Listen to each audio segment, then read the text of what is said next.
અને હવે મારે જે વાત કેવી છે, આપણા કાર્યક્રમની હાર્દ સમી વાત ઉપર આપણે જઈએ છીએ. જરા કાન સરવા કરીને આ વાતને સાંભળજો. રાજકોટની એક સત્ય ઘટના હું આપની સમક્ષ મૂકવા જઈ રહ્યો છું. સત્ય ઘટના, વાર્તા નહીં, વાસ્તવિકતા. રાજકોટની અંદર એક પરિવારમાં એક બાળકનો જન્મ થયો. કોઈ પણ પરિવારમાં જ્યારે બાળકનો જન્મ થાય, નવું સભ્ય પરિવારમાં આવે તો એ આનંદનો વિષય છે. પરિવારના બધા સભ્યો આનંદમાં હોય, પરિવારના સભ્યોને ખુશી હોય. પણ આ પરિવારમાં નવા બાળકનું આગમન એ આનંદ કરતા પણ દુઃખનો વિષય વધારે હતો. બાળકનું આગમન ને છતાંય દુઃખ. કેમ? કારણ કે જે બાળક જન્મ્યું હતું, ભગવાને એ બાળકને અનેક રીતે અપૂર્ણ રાખ્યું હતું. એક રીતે નહીં, અનેક રીતે.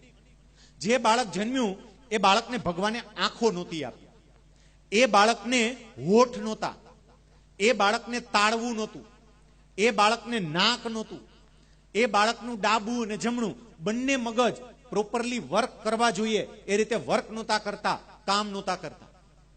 પરિવારના સભ્યો મૂંઝાયા કે આ છોકરાનું શું કરશું.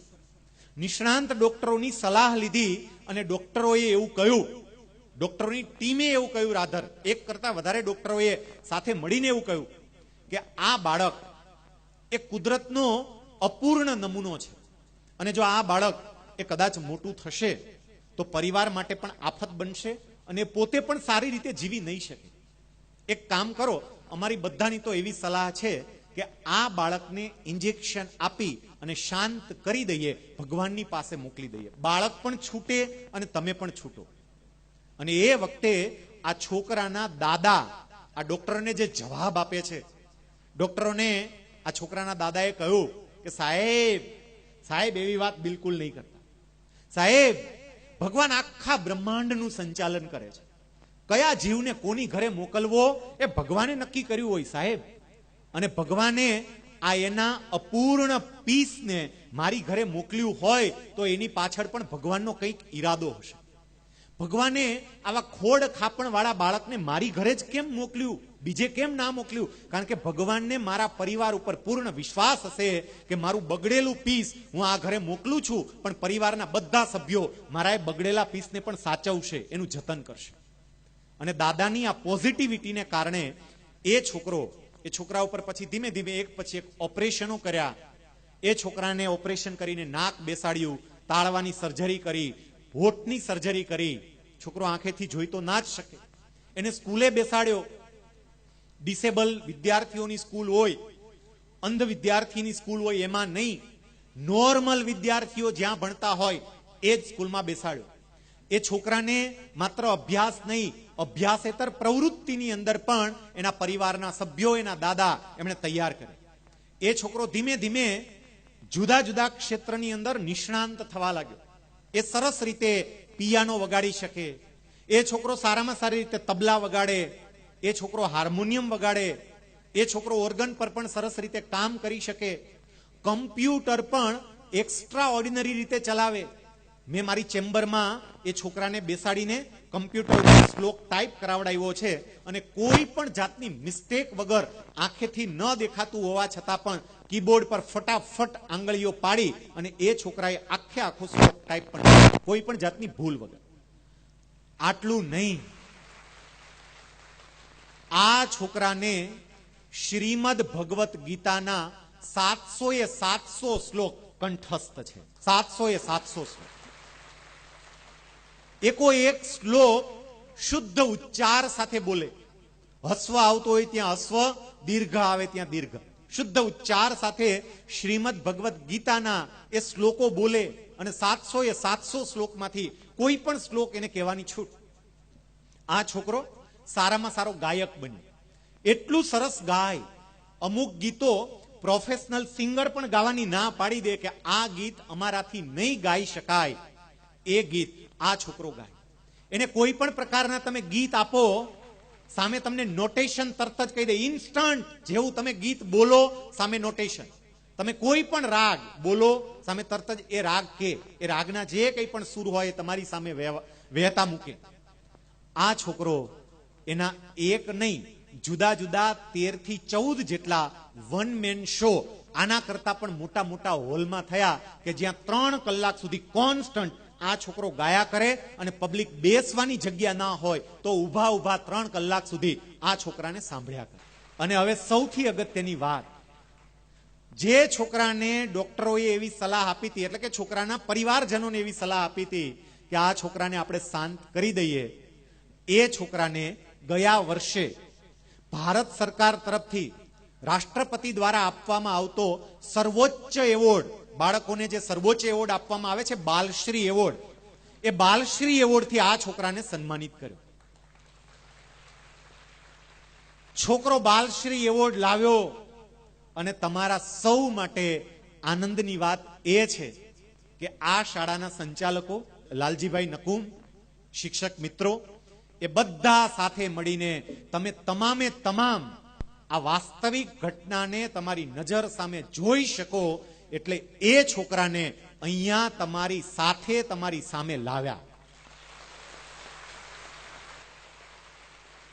હું જે છોકરાની વાત કરું છું એ છોકરો અહીંયા અત્યારે આપણી સાથે જ છે.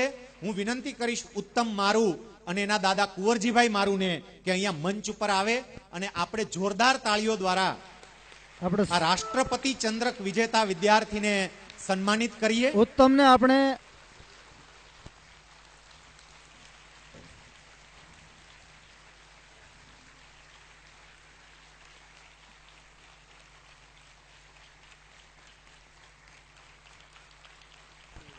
આ ઉત્તમ કઈ સ્થિતિમાં હતો અને ક્યાં પહોંચ્યો.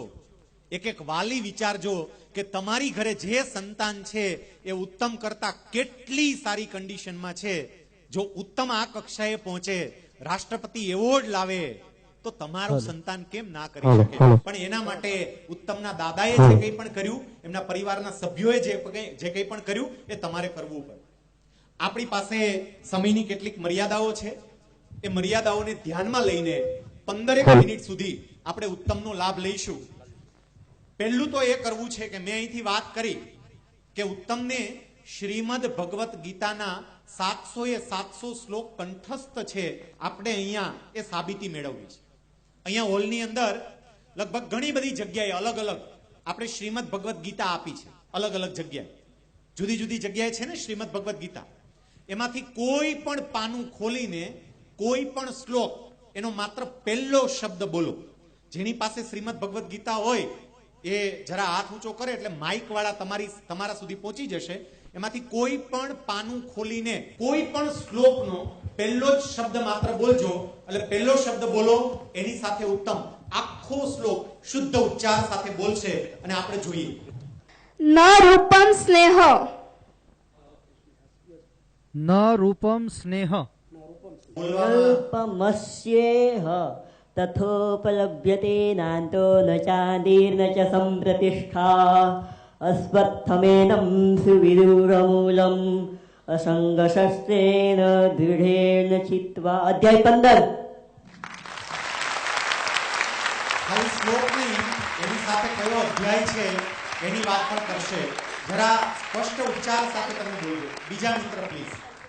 કુલક્ષયે, કુલક્ષયે પ્રણશ્યન્તિ કુલધર્મા સનાતનાઃ ધર્મે નષ્ટે કુલમ કૃત્સ્નમ અધર્મ વિવપત્યુત. અધ્યાય 1. પ્રથમ અધ્યાયનો આ શ્લોક. યસ પ્લીઝ, આગળ બીજા વિદ્યાર્થી. અપિ ચેદસ, અપિ ચેદસી પાપેભ્ય સર્વેભ્ય પાપકૃત્તમઃ સર્વં જ્ઞાનપ્રવેણૈવ રિધિરં સંચરિષ્યસી. અધ્યાય 4. નૈવ તસ્ય, નૈવ તસ્ય કૃતેનાર્થો નાકૃતેનેહ કશ્ચન ન ચાસી સર્વભૂતેષુ કશ્ચિદર્થવ્યપાશ્રય. અધ્યાય 3. અમિચ, અમિચ, અમીચત્વાં ધૃતરાષ્ટ્રસ્ય પિત્રા સર્વે સહૈવાવનિપાલસંઘૈઃ ભીષ્મદ્રોણસુતપુત્રસ્તથાસૌ સહાસ્મદીયૈરપि યોધમુખ્યૈઃ. અધ્યાય 11. ઓકે, આગળ. યોગ યુક્તો, યોગયુક્તો વિશુદ્ધાત્મા વિજિતાત્મા જીતેન્દ્રિય સર્વભૂતાત્મભૂતાત્મા કુર્વન્નપી ન લિપ્યતે. અધ્યાય 5. રાજવિદ્યા. રાજવિદ્યા રાજગૃહ્યમ પવિત્રમિદમુત્તમમ પ્રત્યક્ષાવગમમ ધર્મ્યમ સુસુખમ કર્તવ્યમ. અધ્યાય 9. પશ્યામિ.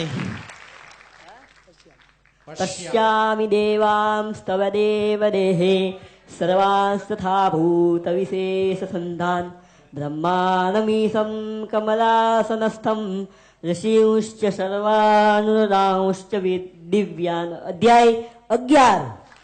ઓકે, આપણે બીજી બાબત ઉપર જઈએ, કારણ કે સમયની મર્યાદા છે એટલે એની બીજી ટેલેન્ટનો પણ લાભ લઈએ.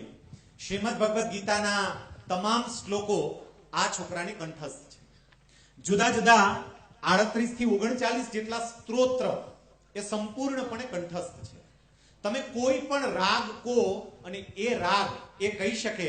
આપનામાંથી કોઈ સંગીત જાણતા હોય એવી કોઈ પણ વ્યક્તિ કદાચ હોય અને કોઈ એક રાગનું નામ બોલો, એ તરત એ રાગના નોટેશન આપશે. સેજ ઊંચા અવાજે, કદાચ આપની પાસે માઇક ન હોય તો પણ, યસ પ્લીઝ બેન, સેજ ઊંચા અવાજે રાગનું નામ બોલો. મલ્હાર. સારે પમ પની દ સા સારી પમ પગ રે સા.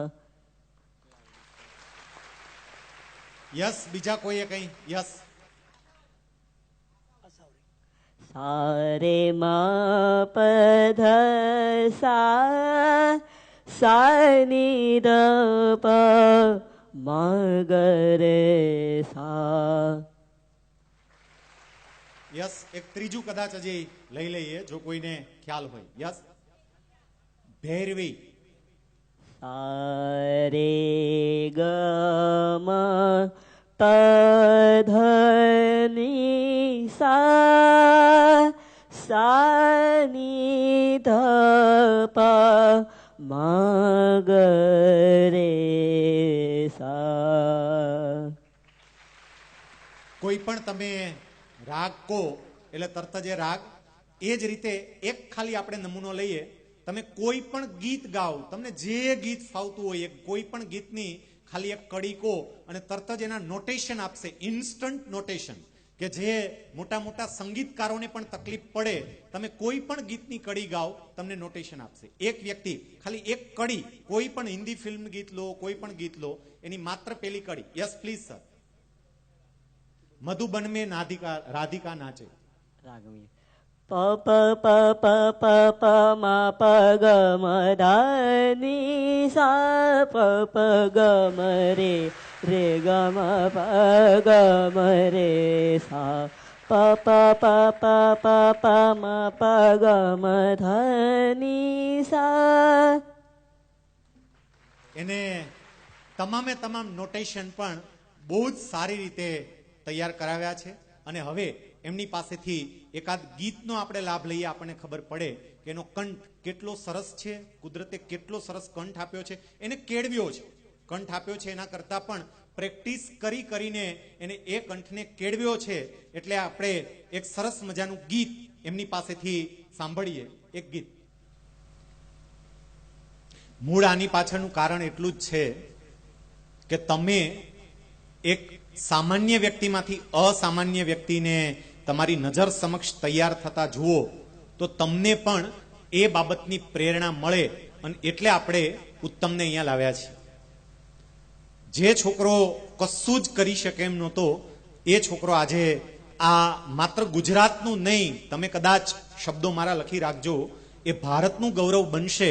કારણ કે જ્યારે એમને બાલશ્રી એવોર્ડ આપવામાં આવ્યો, બાલશ્રી એવોર્ડ વિજેતા બાળકોને માત્ર એના પરફોર્મન્સ માટે હાર્ડલી 2 મિનિટનો ટાઈમ આપવામાં આવતો હતો, ત્યારે ઉત્તમને 20 મિનિટ કરતા પણ વધારે ટાઈમ આપ્યો. અને તમામે તમામ મિનિસ્ટર સહિતની વ્યક્તિઓ એ ઉત્તમની બાજુમાં આવીને ઊભી રહી ગઈ. એટલે આપણને ખ્યાલ આવે કે આ છોકરો માત્ર ગુજરાતનું નહીં, દેશનું નામ રોશન કરશે. એટલી સારી ટેલેન્ટ એનામાં ભરી છે અને મહેનત કરી કરીને એ ટેલેન્ટને એનો પરિવાર બહાર લાવી રહ્યો છે.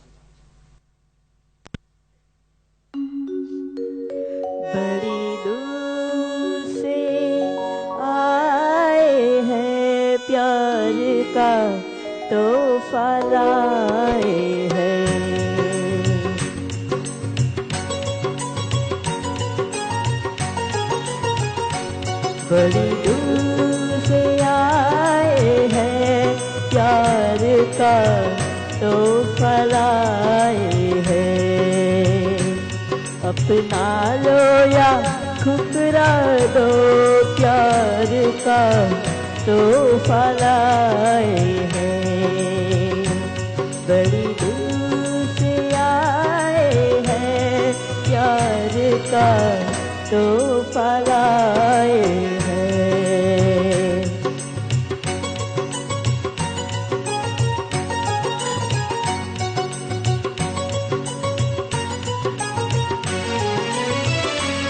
जो दिलों के नाते हैं वो जोड़े नहीं जाते जो दिलों के नाते हैं वो जोड़े नहीं जाते जोड़ लिए तो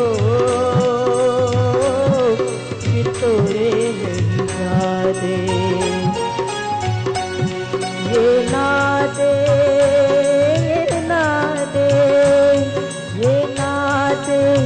दिल में बसाए हैं प्यार का तो फलाए हैं बड़ी दूर से आए हैं प्यार का तो फलाए हैं તમે એના અવાજની મધુરતા પણ અહીંયા જોઈ શકો સમયની એક મર્યાદા છે એટલે છેલ્લી બાબત આપણે ઉત્તમ પાસેથી માણીએ મેં તમને કહ્યું હતું કે બહુ સરસ રીતે ઉત્તમ ઓર્ગન અહીંયા છે આપણે ઓર્ગન પર પણ એને માણીએ એ કશું દેખાતું નથી પણ એની આંગળીઓ જે ઓર્ગન પર ફરતી હોય છે અને એને કારણે જે મધુર સંગીત પેદા થાય છે એ પણ આપણે જણા અનુભવી લઈએ અને પછી આપણે પાછી આપણી મૂળ વાત પર આવીએ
આપણે થોડીક સમયની મર્યાદાઓ છે નહીતર ઉત્તમનો આપણે મેક્સિમમ લાભ લેત અને અલગ અલગ એમની ટેલેન્ટ એને સમજવા માટેનો પ્રયત્ન કરે એક મિનિટ એકવાર સક્રિય સાહેબ આપને રોકેશ ખૂબ ખૂબ ધન્યવાદ ઉત્તમભાઈ આપના કાર્યક્રમમાં ઉપસ્થિત શ્રી એમ.આર. નકુમ સાહેબ પીઆઈ શ્રી ચોક બજાર તરફથી ઉત્તમને 11,000 રૂપિયાનું ઇનામ અર્પણ કરવામાં આવે છે આપણે સૌ તાળીઓના ગડગડાટથી વધાવી લઈએ આગળ વધારી શકો છો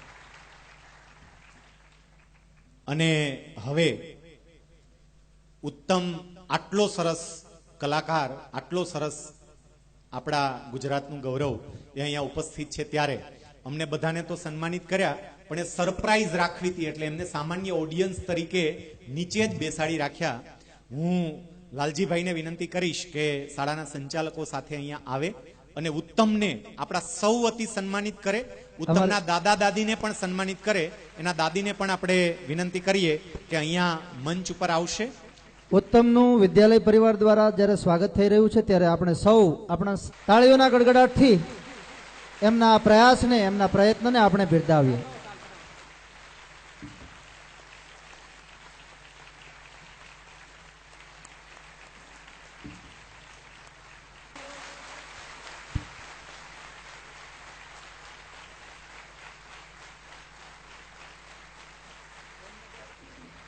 ભાઈ ઉત્તમમાંથી આપણે સૌ પ્રેરણા લઈ શકીએ કે એક જન્મજાત ખોડખાપણ સાથે જન્મેલું બાળક ધારે તો જીવનમાં શું કરી શકે, એમ વ્યક્તિ જ્યાં પણ હોય, શારીરિક રીતે જેવું પણ હોય, જો ઈચ્છા શક્તિ હોય તો જીવનમાં કંઈ પણ કરી શકાય છે.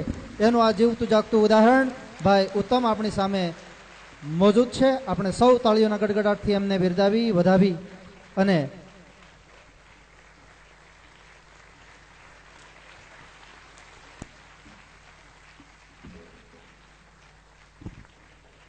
ખૂબ ખૂબ ધન્યવાદ શાળા પરિવાર ભાઈ ઉત્તમ તેમજ દાદાશ્રી એમની સાથે